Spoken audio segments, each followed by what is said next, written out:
Bendiciones, familia Christ Fellowship, qué gran gozo el saber que están con nosotros. Esperamos que el mensaje a continuación sea de bendición para todos ustedes y que edifique sus vidas. También les animamos a que comparta este mensaje con otras personas que ustedes saben que también serán beneficiadas. También queremos animarles a que ofrenden y apoyen la obra de este ministerio para que podamos continuar ayudando a otros a seguir a Cristo. Pueden hacerlo a través de nuestra página cfmiami.es. Esperamos seguir siendo de bendición para ti y tu familia. Dios te bendiga.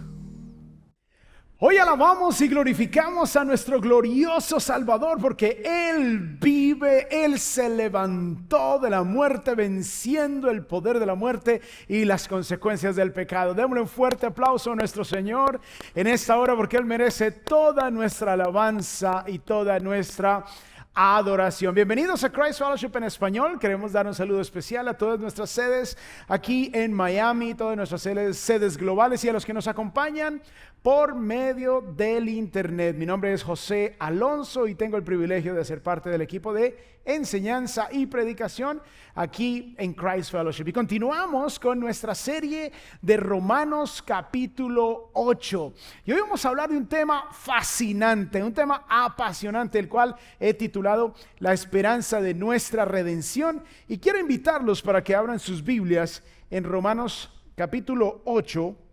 Y vamos a leer a partir del versículo 22. Dice la palabra del Señor allí, versículo 22 de Romanos 8. Pues sabemos que la creación entera gime y sufre hasta ahora dolores de parto. Y no solo ella, sino que también nosotros mismos, que tenemos las primicias del Espíritu, aún nosotros mismos gemimos en nuestro interior, aguardando ansiosamente la adopción como hijos, la redención de nuestro cuerpo. Y dice el versículo 24, porque ¿qué dice el texto? Así es, esperanza, porque en esperanza hemos sido salvados. Que el Señor bendiga su santa palabra. Podemos tomar asiento en todas nuestras sedes físicas. Estamos viviendo tiempos difíciles. La economía mundial está en absoluto caos. No hay esperanza para los mercados. Y lo difícil es que la economía se mueve mucho basado en la confianza y en la esperanza. Así que cuando hay guerra y hay poca esperanza, todo se va al piso. Cuando hay poca confianza, todo se va al piso. Resulta que en los años 80, 90 y principios de los años 2000, hubo una gran bonanza económica en la bolsa mundial. Y uno de los hombres que aparece en la escena como un prestigioso inversionista es aquel hombre que se conoció como Bernie Madoff. Bernie Madoff se convirtió en un hombre en quien muchísimas personas pusieron su esperanza. Tenía una carrera de muchísima reputación en las finanzas. Él ofrecía muy buenas ganancias a sus inversionistas. La gente llegó a poner tanto su esperanza en él que en un punto hasta los bancos ponían su dinero en la firma de inversiones de Bernie Madoff. Este hombre llegó a tener tanto prestigio que se convirtió aún en el presidente de la bolsa bursátil de tecnología conocida como Nasdaq. Así que este hombre tenía una firma de inversiones sumamente exitosa. La gente que invertía con él eran en su gran mayoría personas muy inteligentes, expertos en el mundo de las finanzas. Llegó un punto donde él tenía manejaba inversiones por más de 65 mil millones de dólares. Y todo iba muy bien. Y él le daba ganancias por encima del promedio a todos sus inversores. Pero resulta que en el 2008, cuando se vino abajo la crisis inmobiliaria aquí en los Estados Unidos y hubo un bajón en las bolsas mundiales, la gente quiso retirar su dinero de la firma de inversiones de Bernie Madoff. Pero resulta que en ese momento se descubrió que toda esa gente habían puesto su esperanza en la persona equivocada. Veamos este video. Su nombre es sinónimo de fraude. En 2009, Bernie Madoff se declaró culpable a lo que probablemente es la estafa financiera más grande de la historia. El una vez mago de Wall Street operaba un ardid de $65 mil millones. Wall Street fraud who masterminded the largest Ponzi scheme in history is going to spend the rest of his life behind bars.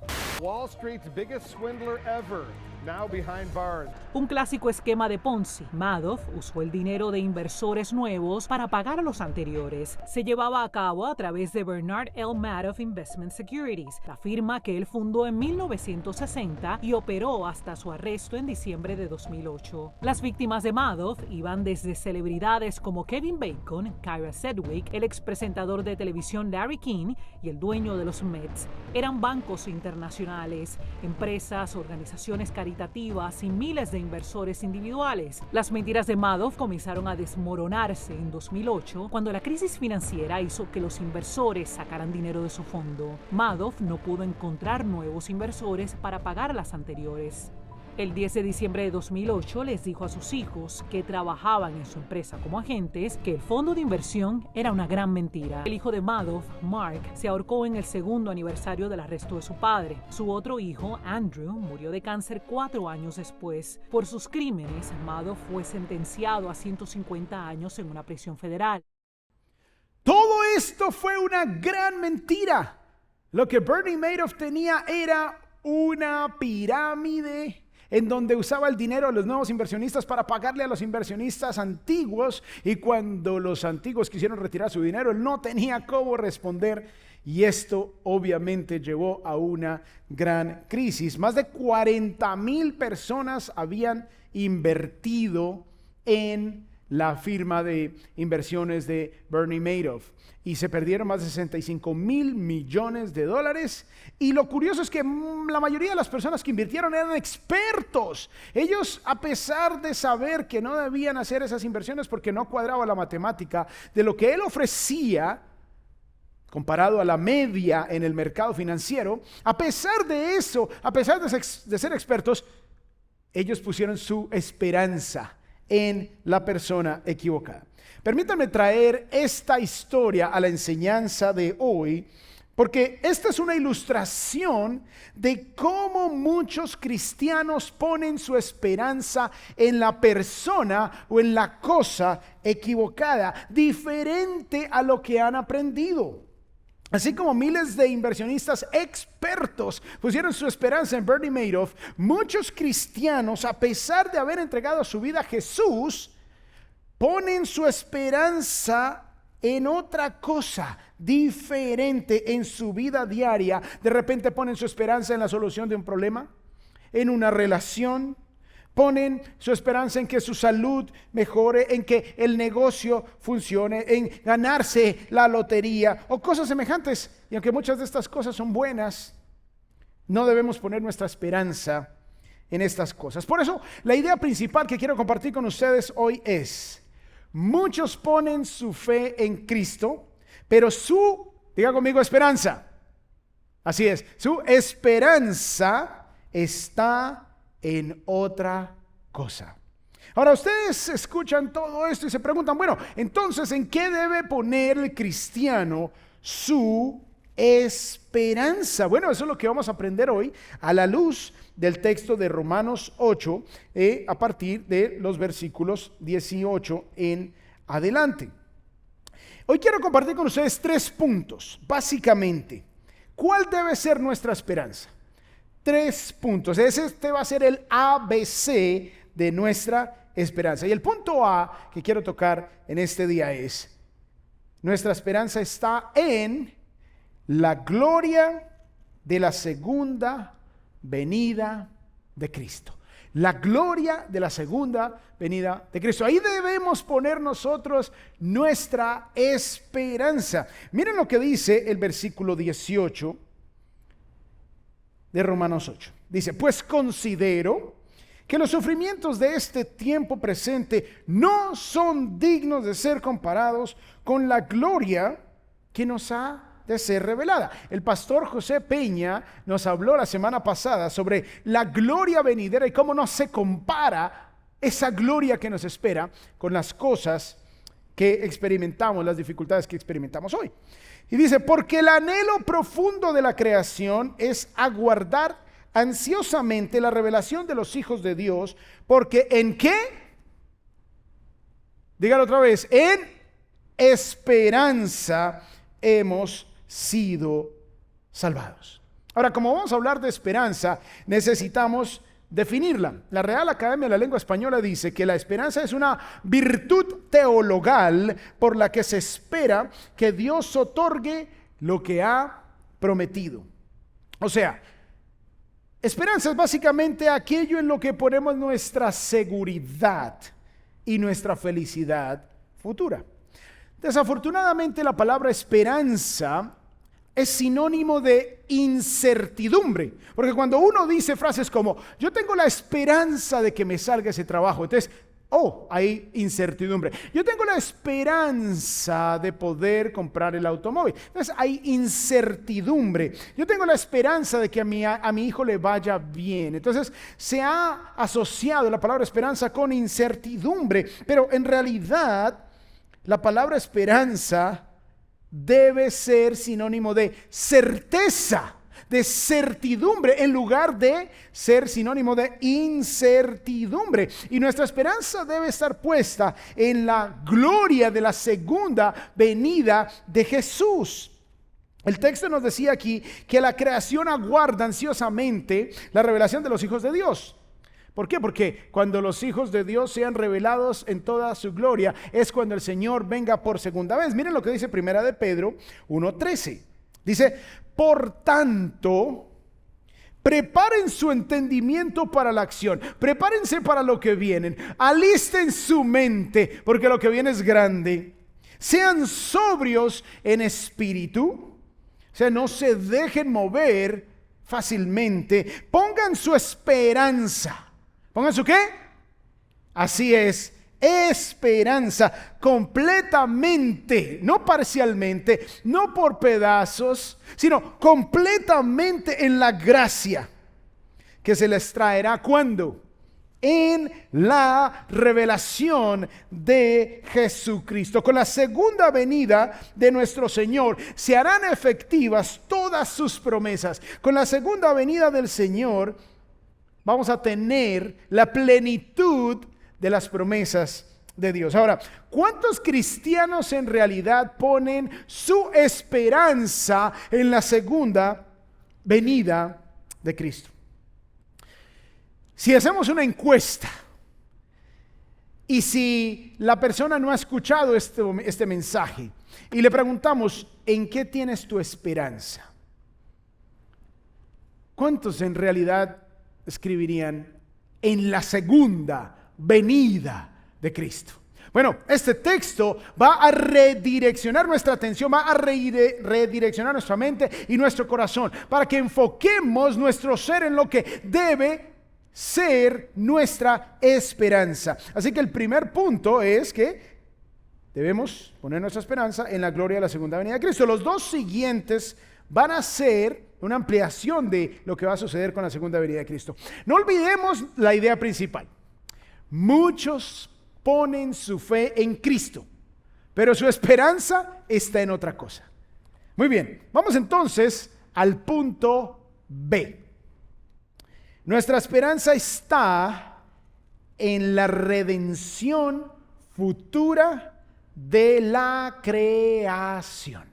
La redención futura de la creación. Uno diría, ¿cómo así? ¿Cómo así que la redención de la creación? Luego es que la creación está en problemas. Luego es que la creación necesita ser redimida. Bueno, miren lo que dice el versículo 19. Porque el anhelo profundo de la creación es aguardar ansiosamente la revelación de los hijos de Dios. La futura revelación de los hijos de Dios, cuando nosotros regresemos con Cristo ya con cuerpos glorificados, no solo con un nuevo ser interior, no solo con una nueva creación interior, sino también con un nuevo cuerpo. Entonces, en esa segunda venida de Cristo, cuando Él venga con los santos, con todos los que hemos puesto nuestra confianza en Él, entonces seremos revelados, completamente glorificados, a una creación que aguarda ese momento, aguarda esa manifestación de los hijos de Dios. Miren lo que dice el versículo 20. Porque la creación fue sometida a vanidad. Fue sometida a vanidad. No de su propia voluntad, sino por causa de aquel que la sometió en, ¿qué dice el texto? Así es, en esperanza. Ahora, ¿qué versículo tan raro? ¿Cómo así que la creación fue sometida a vanidad? Bueno, la palabra vanidad en el griego se puede traducir como inútil, sin valor, sin propósito o vacío. O sea, la creación fue sometida por causa del pecado del ser humano a un estado en el cual perdió su propósito, porque Dios, a causa del pecado de la humanidad, maldice la creación. Por culpa de la desobediencia del hombre, la creación es sometida a maldición y queda en un estado de inutilidad para el propósito original con el cual Dios la creó. Entonces, en esa condición de vanidad o inutilidad o pérdida de propósito o completo vacío, entonces ahora dice aquí, sino por causa de aquel que la sometió en esperanza. Ahora, no solamente Dios somete a la creación por causa del pecado del hombre a vanidad o inutilidad o pérdida de propósito, sino que adicionalmente la somete en esperanza. Hay una esperanza, aunque la condición y la noticia es terrible y es mala de que la creación está bajo maldición. Dice que aquí la sometió en esperanza, versículo 21, de que la creación misma será también liberada de la esclavitud, de la corrupción. ¿A qué? Entonces va a pasar de una condición de corrupción, va a pasar de una condición de esclavitud, de sometimiento a la maldición del pecado, va a pasar a una condición de libertad, de la gloria de los hijos de Dios.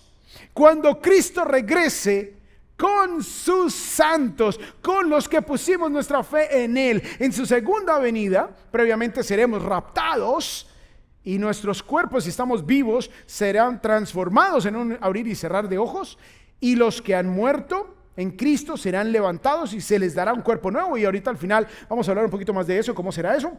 Pero cuando venga entonces el Señor Jesucristo en su segunda venida con todos nosotros ya glorificados, entonces la creación, después de que el Señor venga, será restaurada a su propósito original, y el estado de corrupción, el estado de inutilidad, el estado de pérdida de propósito cambiará radicalmente. Y entonces por eso la creación anhela, por eso la creación aguarda ansiosamente ser librada de la esclavitud de la corrupción a la libertad de la gloria de los hijos de Dios. Así que lo que hoy vemos es una distorsión de la creación original, y no me cabe en la cabeza cómo será entonces la creación libertada de la esclavitud, de la corrupción y de la maldición del pecado, si cuando vemos la creación vemos la gloria de Dios. Obviamente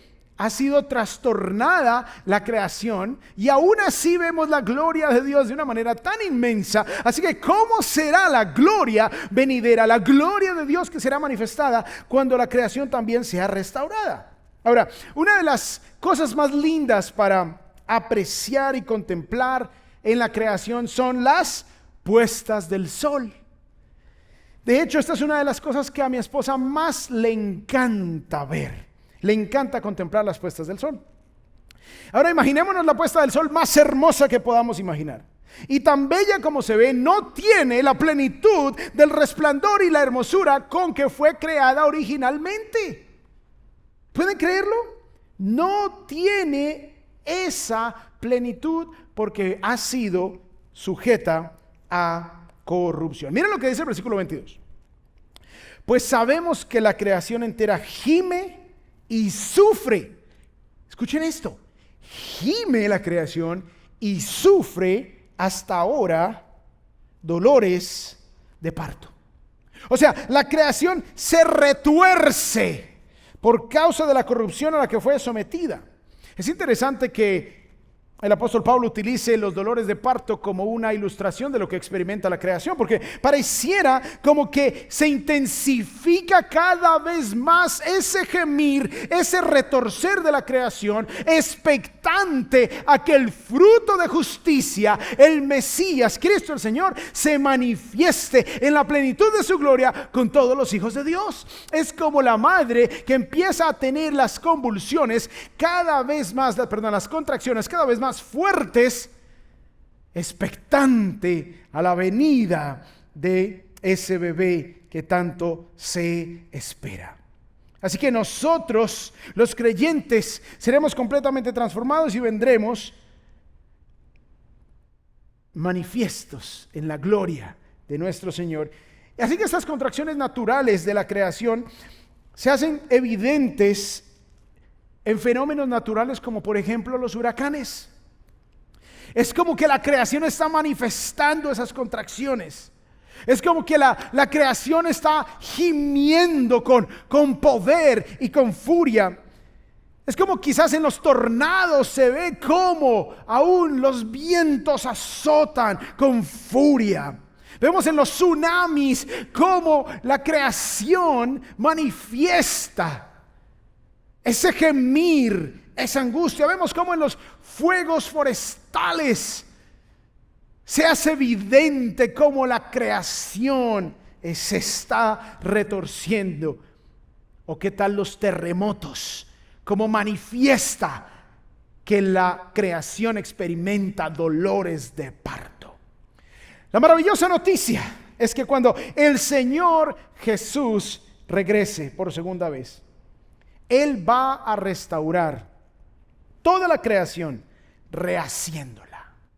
Él va a hacer de nuevo. La Biblia dice que el Señor hará cielos nuevos y tierra nueva. Recordemos la idea principal. Muchos ponen su fe en Cristo, pero su esperanza está en otra cosa.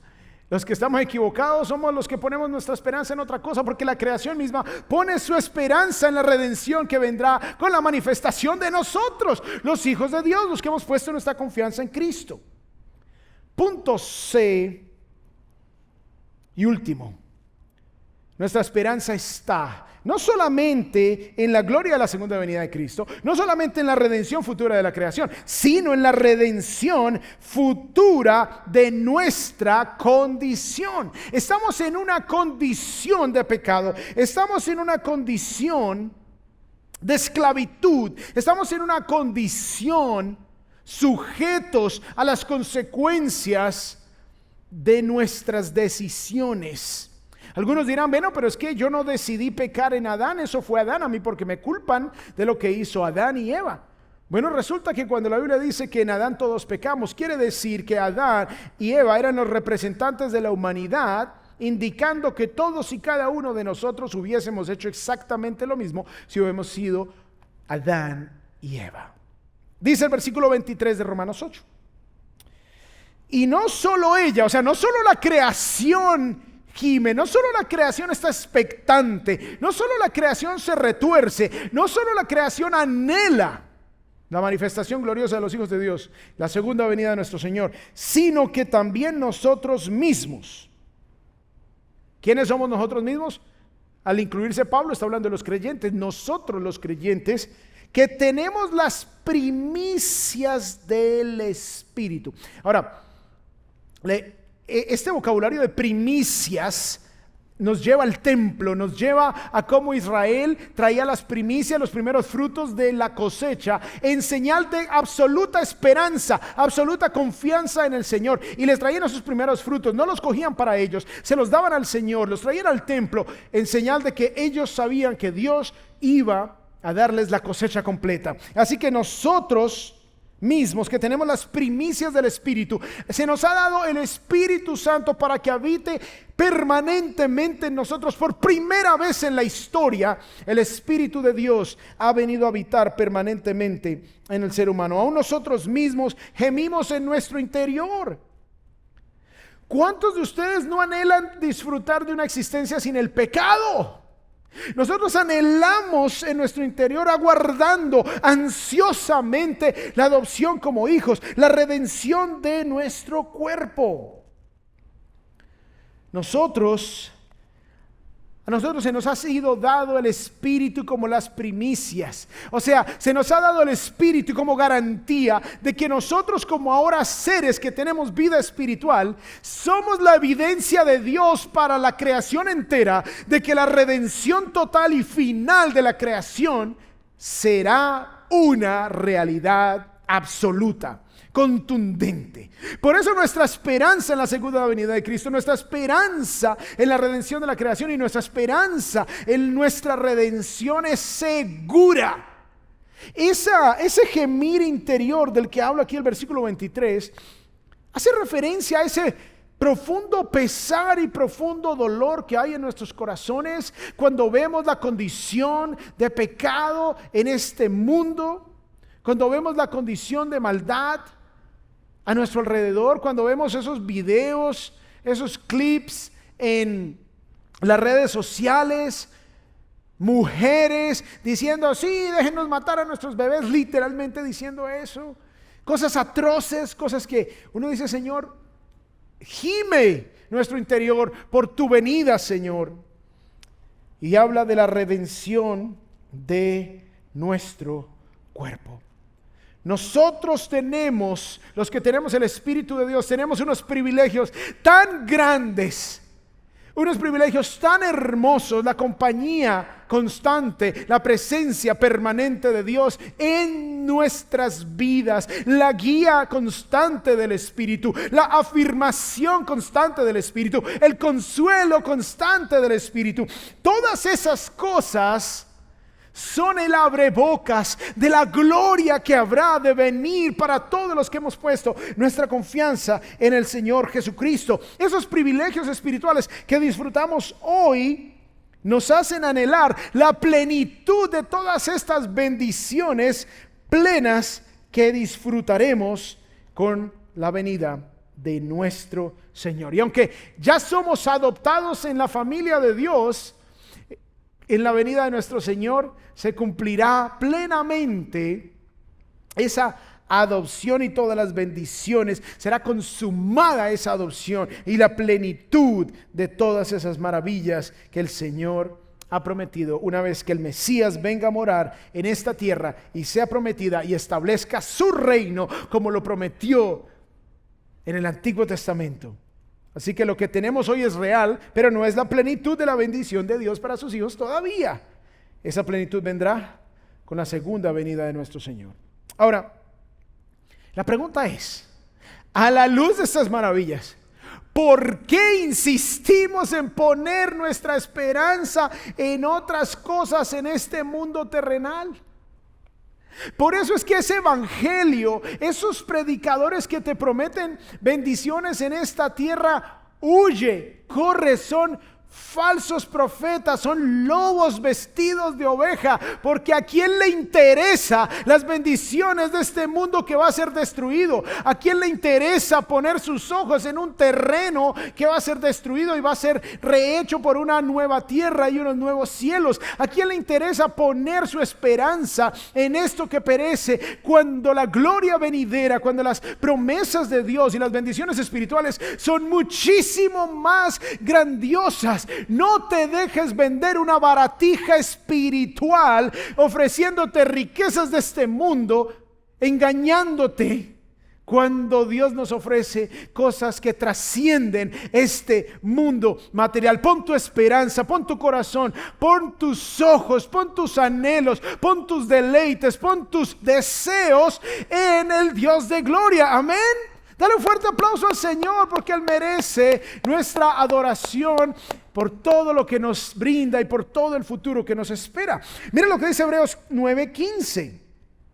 Por eso Cristo es el mediador de un nuevo pacto, a fin de que habiendo tenido lugar una muerte para la redención, o sea, la redención se inicia en la cruz con la muerte de Jesús, quien es el que inicia el nuevo pacto.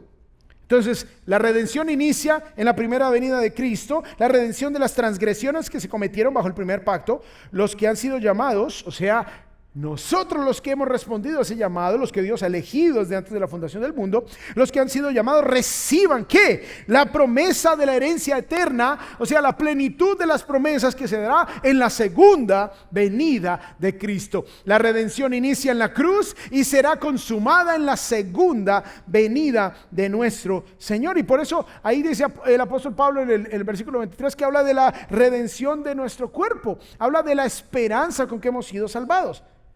Ahora, el mismo apóstol Pablo, y con esto quiero cerrar, al final de la primera epístola a los Corintios, en el capítulo 15, versículo 50, nos habla de ese cuerpo glorificado que recibiremos. Es algo maravilloso.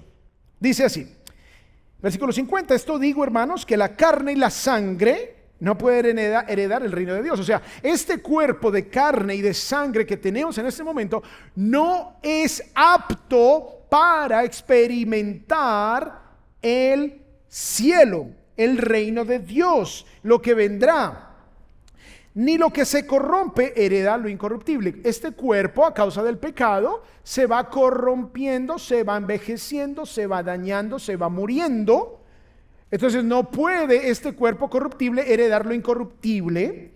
Versículo 51, así que les digo un misterio, no todos dormiremos, o sea, no todos los cristianos nos moriremos, pero todos seremos transformados. ¿Por qué no todos nos moriremos? Porque si Jesús viene en un momento, esos creyentes que están vivos no van a experimentar la muerte, serán transformados en un abrir y cerrar de ojos, y los que murieron en Cristo serán resucitados, como dice 1 Tesalonicenses capítulo 4. Dice, versículo 52, en un momento, en un abrir y cerrar de ojos, a la trompeta final, y dice Pablo, pues la trompeta sonará.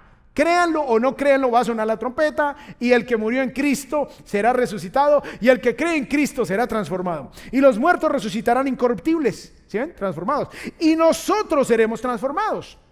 Porque es necesario que esto corruptible se vista de incorrupción, o sea, que tengamos un cuerpo nuevo y esto mortal se vista de la inmortalidad. Pero cuando esto corruptible se haya vestido de incorrupción y esto mortal se haya vestido de inmortalidad, entonces se cumplirá la palabra que está escrita. En ese momento, cuando nuestros cuerpos sean glorificados, se cumplirá esta palabra. Dice, devorada ha sido la muerte en victoria. ¿Por qué? Porque el pecado que dio luz a la muerte, por cuanto el día que comieres del árbol del bien y del mal, ciertamente morirás del conocimiento del bien y del mal. Entonces, la muerte espiritual fue la consecuencia de la desobediencia, pero cuando seamos glorificados es cuando la consumación de la redención, de la obra de salvación de Dios por medio de su Hijo Jesucristo será consumada plenamente, y entonces allí devorada ha sido la muerte en victoria. Versículo 55, ¿dónde está, oh muerte, tu victoria? ¿Dónde, oh sepulcro, tu aguijón? Eres vencida por completo, muerte. Ya no tienes dominio, porque ya tendremos cuerpos nuevos que no los puede tocar la muerte. Todos tenemos un cuerpo que es apropiado para el entorno para el cual fue creado. Pensemos, por ejemplo, en los peces. Los peces tienen unos cuerpos específicos, con unas aletas, con unos órganos respiratorios que pueden obtener el oxígeno del agua. Tenemos las aves, por ejemplo. Las aves tienen unos cuerpos específicos para poder volar, unos pesos específicos, unos huesos específicos, unos órganos específicos para poder volar, alimentarse. Los animales terrestres también tienen cuerpos específicos para poder movilizarse de acuerdo a la especie como Dios los creó. Ellos no necesitan zapatos, por ejemplo. Ellos ya fueron creados con unos cojincitos para que puedan caminar. Y nosotros los seres humanos también fuimos creados para este mundo, para podernos mover en este mundo, para poder experimentar este mundo, para poder disfrutar este mundo a plenitud, de tal manera que los cuerpos se nos son dados para poder vivir en el entorno para el cual Dios los ha creado. De la misma manera necesitamos nuevos cuerpos en el cielo. Y estos nuevos cuerpos los vamos a compararlos. Vamos a comparar los cuerpos terrenales con los cuerpos glorificados. Por ejemplo, los cuerpos terrenales tienen una naturaleza pecaminosa. Aunque seamos creyentes, la naturaleza pecaminosa permanece en nuestros cuerpos terrenales. Pero los cuerpos glorificados serán sin naturaleza pecaminosa. Miren, yo con esto, yo ya quedo satisfecho. Si a mí se me quita esta naturaleza pecaminosa, eso es suficiente esperanza. Los creyentes sufrimos por lo que ofende a Dios en nuestro ser, por lo que nos causa dolor y tristeza, por lo que hiere a las personas que amamos. Esto de la presencia del pecado es una cosa terrible. A pesar de que ya no estamos dominados por el pecado y el poder del pecado ha sido vencido, la presencia del pecado todavía está. Pero cuando tengamos nuestros cuerpos glorificados, ya no tendremos naturaleza pecaminosa. El cuerpo terrenal experimenta enfermedad y muerte. Esto es ineludible, no hay cómo escapar. En el cuerpo glorificado, ellos serán sin enfermedad ni muerte. Ya no nos vamos a enfermar, ya no va a haber COVID, no va a haber pandemia, no va a haber nada, no va a haber necesidad de máscaras, ni de nada, ni de vacunas, ni nada de esa cosa. Los cuerpos terrenales experimentan depresión y ansiedad, pero los cuerpos glorificados serán sin depresión ni ansiedad. ¿No es eso maravilloso? De repente, algunos de ustedes sufren con depresión. De repente algunos de ustedes sufren con ansiedad. ¿No sería maravilloso tener ese cuerpo glorificado que ya no sufra con esas cosas? Esa depresión, ansiedad que tanto a veces te aflige.